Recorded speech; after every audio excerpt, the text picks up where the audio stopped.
Hola, muy buenas para todos. Mi nombre es Jerónimo Usuga Gómez. Soy estudiante del programa de psicología de la Universidad EAFIT. En el video del día de hoy vamos a aprender a dar nuestros primeros pasos en R, al igual que conocer los objetos con los que vamos a trabajar dentro de este lenguaje de programación. El video está orientado para todos los estudiantes de análisis descriptivo e inferencial de datos y psicometría, aunque cualquier persona con interés de conocer más a profundidad esta herramienta pues le va a ser bastante útil. Quiero hacer una aclaración antes de comenzar y es que vamos a suponer que usted cuenta con un equipo que tiene previamente instalado RStudio, ya sea un equipo de la universidad siendo estudiante o si usted opta por descargarlo en su computador, pues vamos a empezar con el programa instalado. Si usted requiere aprender a instalar RStudio, en un futuro video le vamos a compartir el proceso paso por paso en el cual lo puede instalar en su equipo. Con esto claro, comencemos. Y me gustaría comenzar hablando un poco de qué es R. Bien, R es un lenguaje de programación usado para realizar procedimientos estadísticos y gráficos de alto nivel. Podemos realizar desde pruebas de hipótesis, regresiones lineales, hasta procesos mucho más complejos como procesos bayesianos o procesos estocásticos, etc.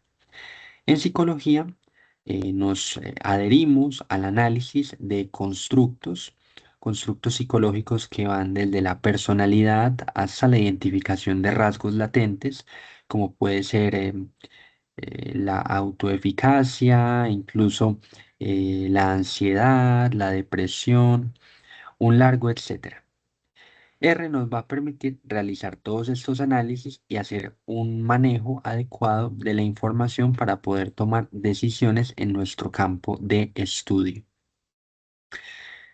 Con esto claro, creo que podemos empezar con unos conceptos básicos de R. Y lo curioso es que estos conceptos no empiezan justamente en el programa, sino en los archivos de nuestra computadora. Ustedes se preguntarán, ¿por qué? Y es bastante simple. En R, como en muchas cosas de la vida, es necesario tener organizado nuestro entorno de trabajo. Cuando estemos construyendo código en R, es necesario que las bases de datos o la información con la que trabajemos se ubique en una misma carpeta. Así que es importante, antes de empezar a programar, poner toda la información en una misma carpeta o directorio. En ese sentido, les voy a proponer que vayamos directamente a nuestros archivos, construyamos una carpeta en la cual vamos a trabajar de ahora en adelante con RStudio.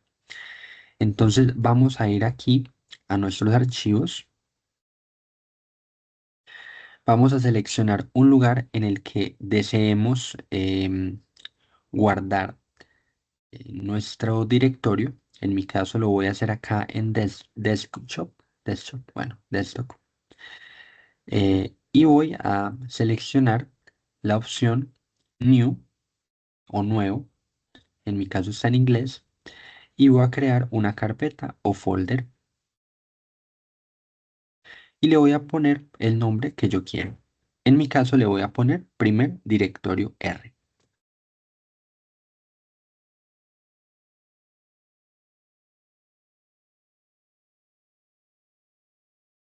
Listo.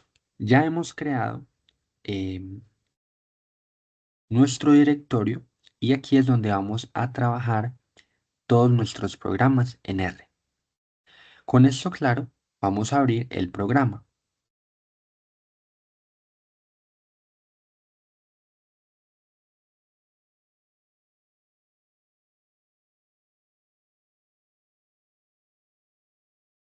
Bien, cuando nosotros empecemos R, el programa nos va a lanzar el último código en el que hayamos estado trabajando.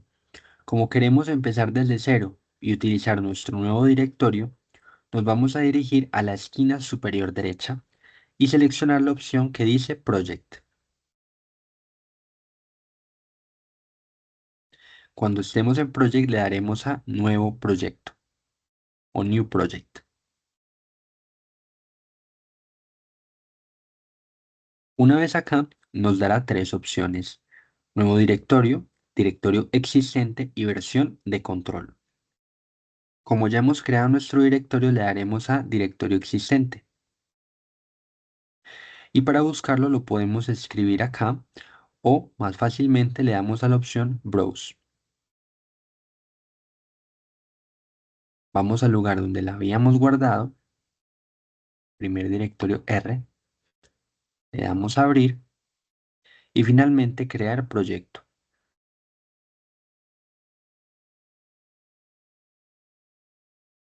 Y como en este momento no tenemos ningún script, vamos a ir a la esquina superior izquierda donde dice File. En File, a New File y finalmente R-Script.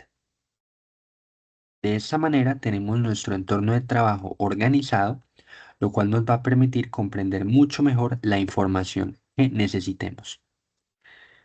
Con esto claro, propongo que hagamos un pequeño vistazo, un pequeño recorrido por la interfaz de R. Como pueden observar, R está dividido en cuatro espacios. El de la esquina inferior derecha lo vamos a conocer como el lugar donde guardamos los archivos o donde aparecerán las figuras. Entendemos las figuras como los diagramas, ya sea de barras, de pastel, los histogramas, entre muchos otros. Una vez nosotros los vayamos construyendo en R, y eso lo veremos en próximos videos, pues van a aparecernos en este apartado. Asimismo, también nos van a aparecer los archivos que tengamos dentro de nuestro directorio. Acá, a medida que en nuestras investigaciones vayamos necesitando subir un archivo de Excel con unos datos determinados, pues nos van a aparecer acá siempre y cuando los guardemos en la carpeta de nuestro primer directorio. Muy bien. El otro apartado que hay que tener en cuenta es el environment. El environment es muy importante porque a medida que nosotros vayamos ejecutando código, este nos va a mostrar las variables que el programa está tomando o con las que está trabajando. Más adelante veremos un ejemplo que nos ayudará a ejemplificarlo mucho mejor. En la parte superior izquierda vamos a encontrar el script. Este va a ser nuestro lienzo y en el cual nosotros vamos a escribir el código en R. Finalmente, tenemos la consola en donde van a aparecer todos los resultados o todo lo que ejecutemos de nuestro script. Asimismo, la consola también sirve como una especie de calculadora simple para hacer procedimientos que no requieran un script. Por ejemplo, hacer sumas básicas, restas, divisiones, multiplicaciones y entre otros operadores que nos puedan resultar útiles. Una vez comprendido esta parte, que es lo esencial que debemos comprender al momento de trabajar en R, les propongo que hagamos un recorrido por los objetos. En R vamos a trabajar con objetos, los cuales las podemos entender como una especie de cajas. Cajas que contienen una información. Información de, puede ser números, operadores lógicos como falso o verdadero, incluso nombres o variables, llamémoslo así, escritas para entenderlo y ejemplificarlo mejor. Y esas cajas van en diferentes tamaños, en diferentes formas y con diferentes estructuras. Lo que les propongo es que hagamos un recuento por los objetos que vamos a encontrar en R, yendo desde el más básico hasta el más complejo, desde la caja más pequeña hasta la caja más grande. Muy bien. El primer objeto con el que vamos a trabajar son las variables. Momento. Las variables vienen a ser los objetos más pequeños de R. Aquí podemos guardar un valor en específico, un solo operador lógico, un solo escrito, algo simple. Ahora, todos los objetos en R requieren tener un nombre. ¿Cuál nombre? Puede ser del de X, Y, hasta más directamente mi primera variable. Es ideal que nosotros nos acostumbremos a trabajar con nombres de variables cortas para no enredarnos y que así el código sea mucho más intuitivo, mucho más organizado. Pero en un primer momento no hay ningún problema con tener una variable que explicite el nombre de manera clara, como mi primera variable. En este caso yo voy a trabajar con una variable simple, variable 1. Ahora, todos los objetos y por supuesto las variables, para que tengan un valor es necesario ponerle una serie de caracteres que va a indicar al programa que eso que escribimos es una variable o un objeto en general. Esa combinación es menor que guión. Después de que nosotros pongamos esa combinación de caracteres y le agreguemos un valor al lado derecho, pues vamos a construir em, un objeto. En este caso, la variable 1 le podemos asignar un valor numérico, como es el valor número 5. Podemos hacer aquí una variable 2 que tenga el valor número 10. Pero bien, podríamos tener también operadores lógicos, como falso o verdadero.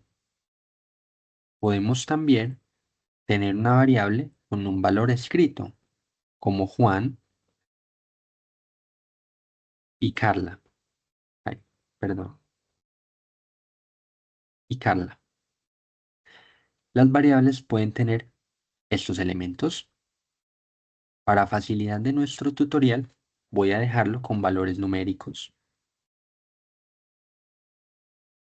Ok.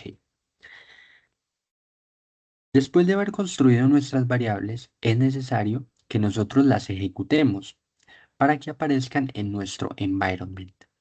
Si nosotros no ejecutamos nuestra variable, si no aparece en nuestro environment, no van a ser tomadas por el programa y si en algún momento nosotros queremos llamar esas variables, pues simplemente nos va a dar un error que no nos va a permitir continuar porque el programa no lo reconoce. Vamos a hacer un pequeño ejemplo. Voy a utilizar la función print que nos va a dar el valor de la variable que escribamos dentro del paréntesis. Vamos a escribir la variable 1. Ay, creo que los he escrito mal todo el tiempo. Ay, ay, ay, ay, ay. Ok. Perdón, fue un pequeño lapsus. Bien. Y vamos a escribir aquí variable 2. Vamos a ejecutar primero la variable número 1. Ahora, ¿cómo se ejecuta una variable? Hay bastantes formas. La que yo utilizo es seleccionar esta variable, ya sea con el mouse o también utilizo una serie de botones, las cuales son Control Shift L para seleccionar rápidamente una variable. Y seguidamente le podemos dar a Run o la podemos ejecutar con Enter, Control Enter o Run también nos sirve. El hecho es que cuando nosotros lo ejecutamos, pues miren lo que va a pasar. Va a aparecer en la consola, ¿m? Que lo ejecutamos, pero esencialmente va a aparecer en el environment. Significa que el programa ya me está tomando este objeto, que ya lo reconoce. Entonces, cuando utilicemos la variable print para ver el valor en pantalla, me va a tirar que esta variable es igual a 5. La variable 1 es igual a 5. Pero ¿qué pasaría si yo quisiera imprimir la variable 2? Observen que en el environment no se encuentra la variable 2, por lo que al momento de ejecutarla me va a dar un error, que en español significa objeto variable 2 no se encuentra o no ha sido encontrado.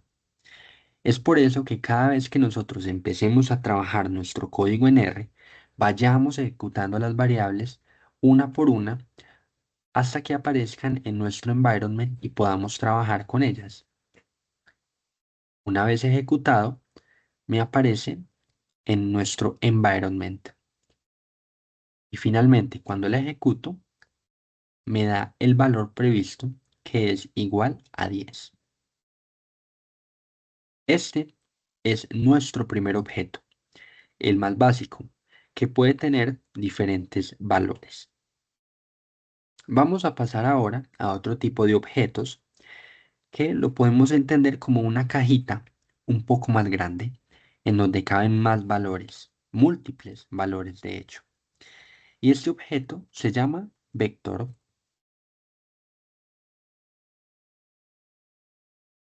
Los vectores tienen una estructura similar a las variables, con algunos cambios sustanciales.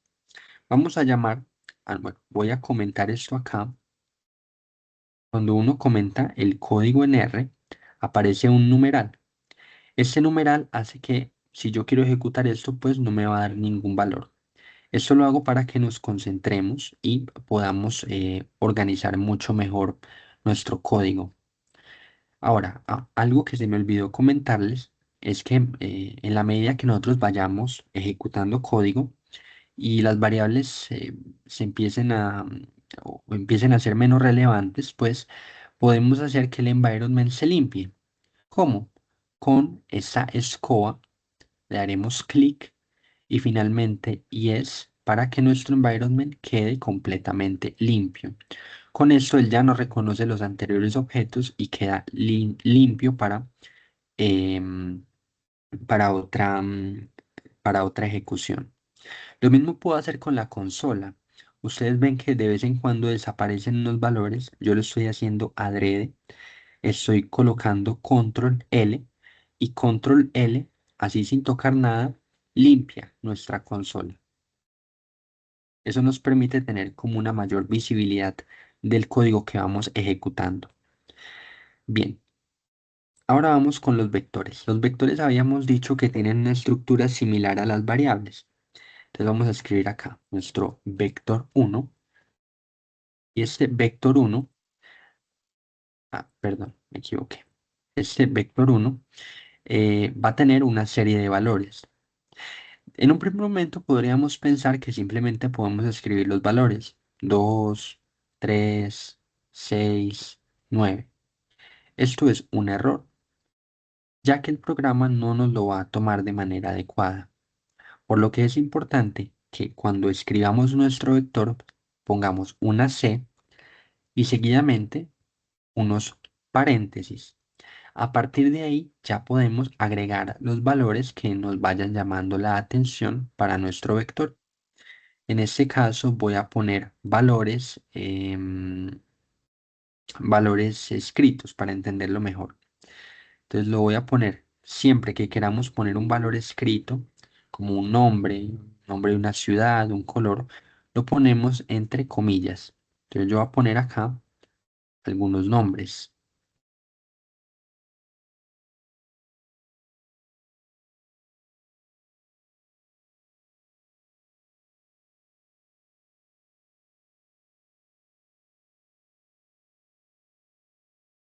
Bien, observen que acá tenemos en nuestro vector cuatro valores.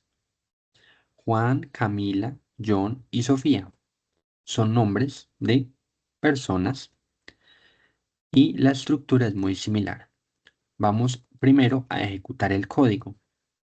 Observen que aquí me sale el vector 1 en el environment. Tiene cuatro valores que son Juan, Camila, John y Sofía. Si yo lo quiero imprimir, pues muy sencillamente eh, escribo el comando print, luego el vector 1, y cuando lo ejecuto en la consola me salen estos valores. Muy bien. Con los vectores y en general con los próximos objetos vamos a tener una ventaja o una particularidad, y es que nosotros podemos conocer o extraer elementos de los objetos o de los vectores. Como ya tenemos diferentes valores, diferentes posiciones, es preciso que nosotros sepamos algo en particular. Por ejemplo, eh, digamos que de estos nombres queremos saber la posición 3. En este caso es muy evidente, es John. Pero ¿qué pasaría si estamos trabajando con unos datos extremadamente amplios? ¿Qué tal si queremos conocer el nombre de la persona en la posición 700? Entonces, para eso vamos a utilizar las siguientes herramientas que de aquí en adelante con los demás objetos serán extremadamente útiles y van a variar solo en algunos elementos.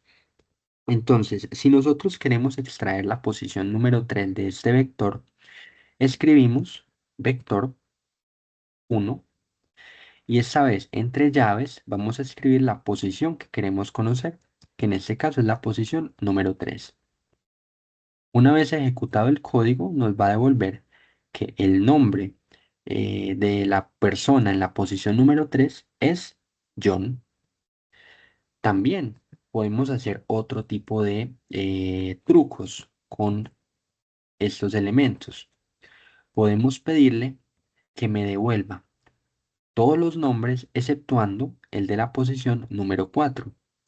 Esto lo hacemos colocando un símbolo menor seguidamente de la posición que queremos que no nos devuelva, como es la posición número 4.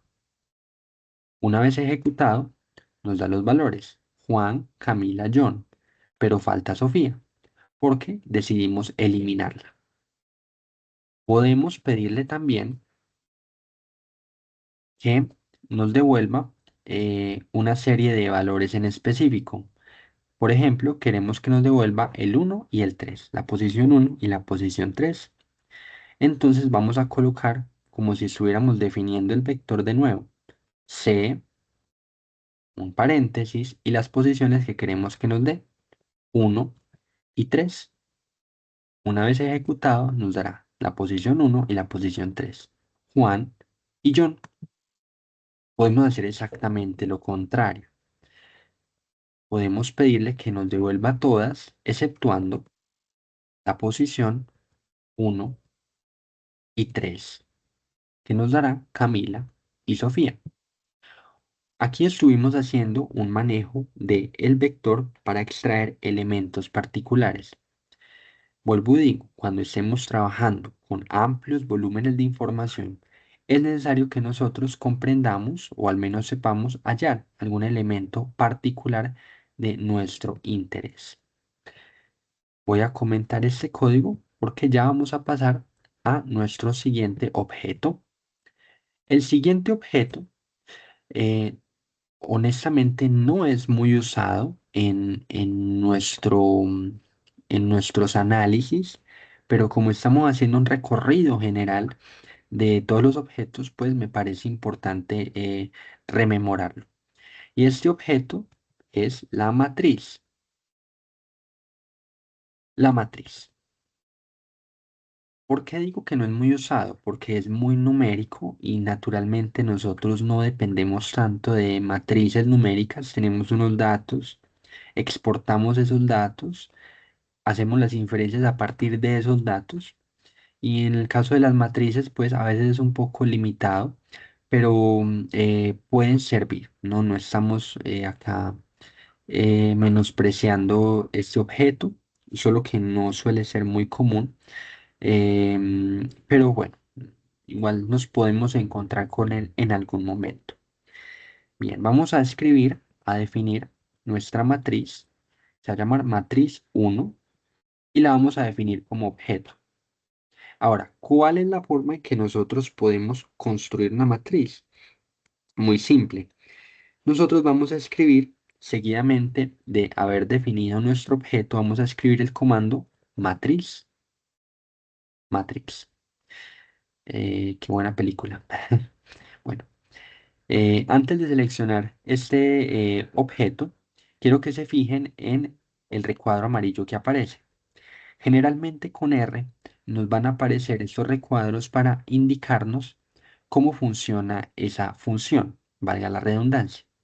En este caso, para la matriz nos pide data, enrow, que hace referencia al número de líneas, ya vamos a entender por qué, encol al número de columnas y by row a la distribución que ésta tendrá. Entonces vamos a comenzar escribiéndola y vamos a ver qué es lo que nos da. Yo sé que quizás puede que no se entienda mucho en esta parte, pero viéndolo gráfico y ejecutado tendrá más sentido. Entonces voy a seleccionar esta opción Matrix, voy a poner acá Data, que es lo primero que me pide, y vamos a hacerlo de los números del 1 al 20. Estos dos puntos simbolizan que los valores o el data va a ir desde el número 1 hasta el número 20. Luego el enrow, que es el número de líneas, vamos a decir que hay 4 líneas. Y finalmente el encol, que es igual al número de columnas. Y finalmente el by row, que en este caso va a tener el operador falso. Es importante que el número total de los valores del data, que en este caso es 20, sea el resultado de la multiplicación entre enrow y encol. 4 por 5, 20. ¿Por qué? Se estarán preguntando. Les voy a decir, calma, no se preocupen. Vamos a ver esto gráficamente para entender a qué nos estamos refiriendo. Entonces yo voy a ejecutar estos dos códigos de una vez y observen lo que nos da en la consola. En la consola nos muestra acá que hay cuatro, cuatro líneas y 5 columnas de los números del 1 al 20. Está en este caso ordenada de manera vertical, yendo 1, 2, 3, 4 y luego empieza en la otra columna 5, 6, 7, 8. Esto es tal cual lo que escribimos en nuestro script. Vemos la data, pues hay sí, 20 valores. El enrow hay cuatro líneas y el encol 5 columnas. El byrow hace que se organicen de manera vertical. Pero si yo quisiera, podría también ponerle true, lo cual hace que se organice de manera horizontal. 1, 2, 3, 4, 5, 6, 7, 8, 9, 10. Al igual que con los vectores, las matrices se pueden obtener pues una serie de datos de interés. La posición, como ya lo hemos venido hablando. Yo voy a devolver esto a falso para poder entendernos mejor. Y digamos que yo quiera conocer la posición, ay, perdón, yo quisiera conocer la posición de la persona o del elemento que se encuentra em, en la línea 2 de la columna 3. Esto básicamente es como una notación algebraica, como en el ajedrez. En este caso, pues vamos a seleccionar en esta primera parte la línea, que la línea va primero en row, y luego encol, que es 3. Vamos a ejecutar y vemos que nos da el valor número 10, que esa es la posición que se encuentra en la línea 2, columna número 3. Em, También podemos obtener el valor de, mm, digámoslo así, em, columnas o líneas individuales. Por ejemplo, digamos que yo quiera obtener lo que viene siendo toda la línea 2, ¿no? Toda la línea 2 de estas 5 columnas. Pues yo selecciono 2 y dejo ese espacio en blanco. Le puedo poner acá un espaciado para que tenga más sentido. Y cuando yo lo ejecute, lo ideal es que me aparezcan todos estos valores de la línea 2. Vamos a ejecutar. Y en efecto nos salen estos valores, 2, 6, 10, 14, 18. Pero puede pasar todo lo contrario, que nosotros queramos el valor de la columna. Entonces dejamos este espacio en blanco, una comita, y queremos la columna número 2. La ejecutamos y ven que la columna número 2, 5, 6, 7, 8, 5, 6, 7, 8, se ejecuta de una manera adecuada. Podemos pedir que nos devuelva un número determinado de líneas y un número determinado de columnas. Podemos decir que nos devuelva la línea 1 y 4 de, mm, podríamos decir, las columnas 3 y 5. Y una vez ejecutado, pues vamos a ver si realmente nos dio lo que era. Estábamos buscando que nos diera solamente de la columna 3 y 5, 3 y 5, las líneas 1 y 4. Entonces, vemos 9, 17, y también tenemos acá 12 y 20. Entonces, nos dio lo que era. Yo los invito a que cuando lo estén realizando de manera independiente, pues jueguen un poco con todas estas herramientas. Bien, em, ahora vamos a pasar a otro objeto muy importante dentro, bueno, sí, creo que es importante también verlo. Que es muy similar a las matrices, es como una matriz con pasos extra. Y estas las vamos a llamar los arreglos. Los arreglos. ¿Y qué son exactamente los arreglos? Bien, los arreglos es una matriz con varias dimensiones. em, es realmente muy similar. Entonces yo voy a poner acá arreglo, lo voy a constituir como como un objeto. Y aquí pues voy a utilizar la función array. Array. Y vean que en array me pide algo muy similar. Me pide un data y me pide un dim. El dim va a ser básicamente el enrow y el encol condensados, ¿no? Entonces el data, em, vamos a decir que va del 1 al 24. Es importante también que tengamos en cuenta un elemento que ya les voy a mencionar. Me adelanté un poco. Y el dim está organizado de la siguiente manera. Tenemos que poner el enrow, el valor del enrow, el valor del encol y luego el número de matrices que queremos poner. El arreglo realmente es como una matriz doble. Entonces vamos a poner acá que queremos tres líneas, cuatro columnas y dos matrices. Y una vez lo ejecutamos, hoy, perdón, creo que me ha salido un error. Fue un pequeño descuido porque acá se me olvidó poner el C. El C es muy importante cuando estamos trabajando con una función, algún elemento que tiene otros dentro de sí. Ahora sí, ya me está dando la función. Vean que me aparece acá en el environment y la vamos a imprimir para que ustedes puedan ver de primera mano cómo funciona el arreglo. Fíjense que acá me está dando dos matrices con los números del 1 al 24. Tiene tres líneas, cuatro columnas. Y acá pues el manejo no es muy distinto al de una matriz. Si queremos conocer, perdón, lapsus. Si queremos conocer, por ejemplo, la posición 2, o sea, la posición de la persona que se encuentra en la línea 2 de la columna 2 de la matriz 2, pues pondríamos esto más o menos así. E idealmente, pues nos da el valor 17.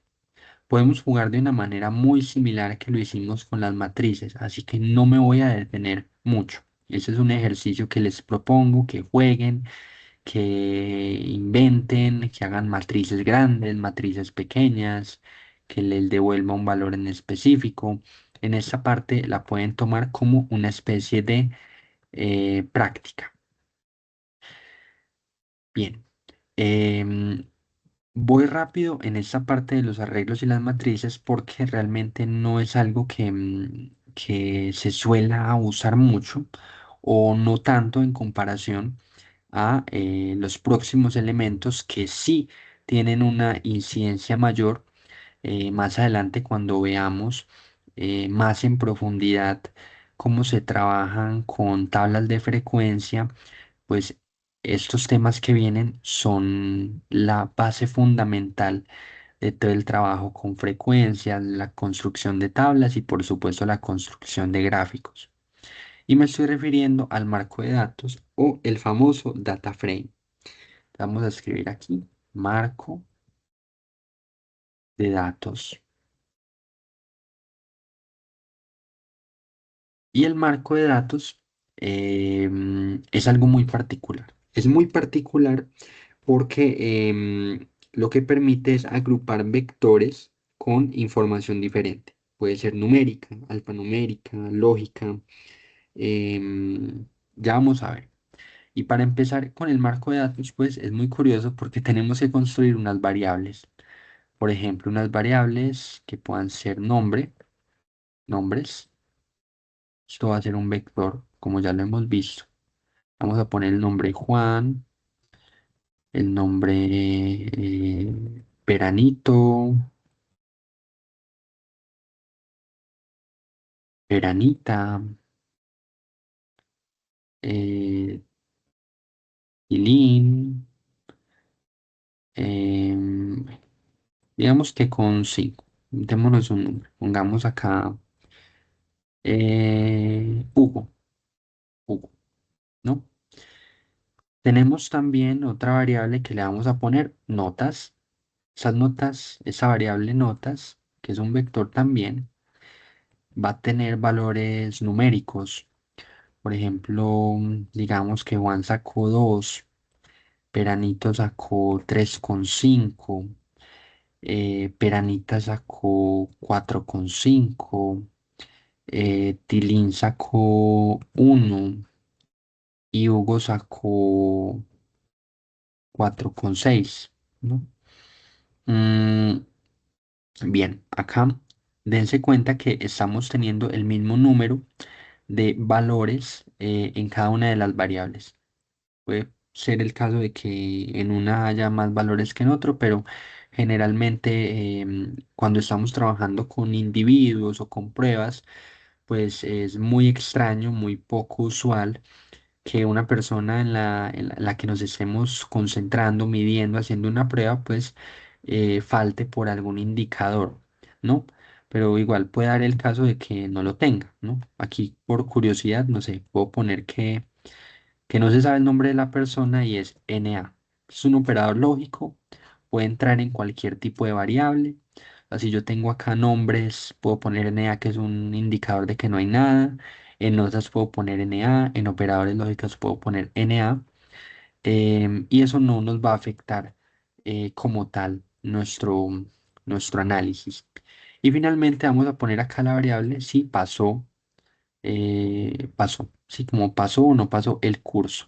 Ay, perdón. Y este lo vamos a poner como un operador lógico. Este vector va a ser que este no pasó porque está por debajo de 3. El otro sí pasó porque está por encima de 3. Esta también pasó porque está por encima de 3. Este no pasó porque sacó 1. Y este sí pasó porque sacó 4,6. Acá hemos construido tres variables, ¿no? Pero claro, o sea, están separadas, no las podemos juntar en un primer momento hasta que hagamos un marco de datos o un data frame. Entonces voy a poner acá la variable marco datos Y acá es muy interesante porque acabo de escribir la función DataFrame y el DataFrame nos va a permitir construir una pequeña tabla muy rudimentaria entre estas variables. ¿Y qué voy a escribir acá? Pues el nombre de las variables. Nombres, notas, paso o pasó, ¿no? Pero ustedes entenderán. Bueno, acá, eh, uy, un momento. Creo que pasó un pequeño error. No sé qué fue lo que pasó. Voy a imprimir, voy a imprimir esto. Eh, sí, ya vi lo que pasó. No había ejecutado los códigos de arriba, entonces me sacó ahí como algo extraño, ¿no? Vamos a volverlo a hacer porque creo que eso fue bastante rápido. Entonces vamos a ejecutar estos valores. Aparecen values, las variables en nuestro environment. Y ya lo que vamos a hacer es ejecutar el marco de datos e imprimirlo, ¿no? Una vez lo ejecutamos y lo imprimimos, pues vemos esto acá mucho más ordenado. Hay nombres, hay notas y ahí sí pasó o no pasó. Y esto es justamente un data frame, es juntar diferentes variables en una sola que nos permiten entender con más facilidad los datos, de observarlos con más facilidad. Mm, También podemos extraer elementos de los data frames. Podemos escribir, eh, por ejemplo, marco de datos y el símbolo de dinero. Y ya aquí seleccionamos la variable que queremos que nos devuelva solamente. Entonces, digamos que queremos notas solamente, pues nos devuelve notas sin ningún problema. Em, También podemos pedirle directamente por el nombre. O sea, podemos ir a marco de datos, hacer como en los anteriores, ¿no? Em, con estos operadores y lo hacemos con doble llave y entre paréntesis escribimos la variable, si pasó o no pasó, ¿cierto? Pero más rápidamente podemos utilizar el del símbolo de dinero, que es mucho más simple. Em, bueno, mm, con eso en mente, pues creo que podríamos pasar directamente a nuestro último elemento, que son las listas. Con los data frames, pues no quise perdón, ahondar tan profundamente, porque en futuros tutoriales, futuros videos, pues vamos a trabajar más con ellos y pues hablar de todo lo que son capaces de hacer, todas las funciones relacionadas con ellos, pues no creo que sería lo más adecuado. Ya hemos visto bastantes objetos el día de hoy. Y finalmente, como ya les venía comentando, nuestro último objeto, que son las listas. No sé si recuerdan que al principio del video yo les comenté que los objetos en R vienen a ser pequeñas cajas. Pasamos desde las variables que tenían un solo objeto, a los vectores que tenían varios, a las matrices que podían ser dobles, triples, lo que quisiéramos, a los data frames que nos juntaban vectores y las listas, pues las listas no se quedan atrás. Pueden almacenar objetos muy diferentes. Van desde vectores, data frames enteros. Es como la caja más grande dentro de la jerarquía. Entonces, bueno, voy de hecho a, des, a descomentar esto para no construir eh, más, más elementos, ¿no? Entonces, la lista pues es bastante simple, es como un data frame, pero macro. Entonces voy a escribir acá lista uno y esta lista uno la llamo como un objeto y escribo list. Ustedes se preguntarán, bueno, ¿y cuál es la diferencia con un data frame? Porque si es como una caja grande, pues va y viene, ¿no? Pero lo cierto es que con lista nosotros le podemos, por así decirlo, cambiar el nombre a nuestras variables. ¿Cómo así? Podemos decir que, por ejemplo, las variables nombre, notas, paso o el propio data frame pasen a tener un nombre en específico. Por ejemplo, no sé, variable uno. Y variable uno va a ser igual a nombres. Tenemos también variable 2 que puede ser igual a pasó o no pasó. Y tenemos también la variable 3 que es justamente marco de datos, ¿no? Yo voy a ejecutar primero esto para que no me vuelva a pasar lo de la otra vez, ¿no? Lo podemos observar acá en nuestro environment. Y ya cuando yo quiera poner nuestra lista, pues nos va a aparecer también acá arribita. Em, la vamos a imprimir, lista uno, y observen qué es lo que nos sale. Nos sale acá, la variable uno es igual a Juan, Peranito, Peranita, Tilín, Hugo. Variable 2 falso, verdadero, verdadero, falso. Y variable 3 nombres, el data frame, ¿no? Entonces, esos elementos también son muy relevantes, similar a los data frames. Podemos llamar algún elemento de la lista con el simbolito de dinero o con los paréntesis, corchetes, como nosotros queramos. Bueno, me parece muy curioso. Acá R nos lanza, por ejemplo, acá en el environment, se me olvidó comentarlo, podemos darle acá y ver los datos de manera gráfica en una tabla más organizada. Si por alguna razón la queremos exportar, ¿no? Pero bueno, yo creo que por el momento ya comprendimos mayormente y dimos nuestros primeros pasos en R. Yo sé que en un principio esto puede parecer mucha cosa, pero lo cierto es que a medida que nosotros vayamos practicando, a medida que nos vayamos familiarizando con los tipos de objetos, pues nos hará el proceso de programar en R muchísimo más fácil. Entonces recordemos, tenemos variables, vectores, matrices, arreglos, marcos de datos y listas. Esos son los objetos con los que vamos a trabajar en RStudio. Perfecto. Sin más que mencionar, les agradezco mucho por la atención y espero que tengan un feliz día. Muchas gracias.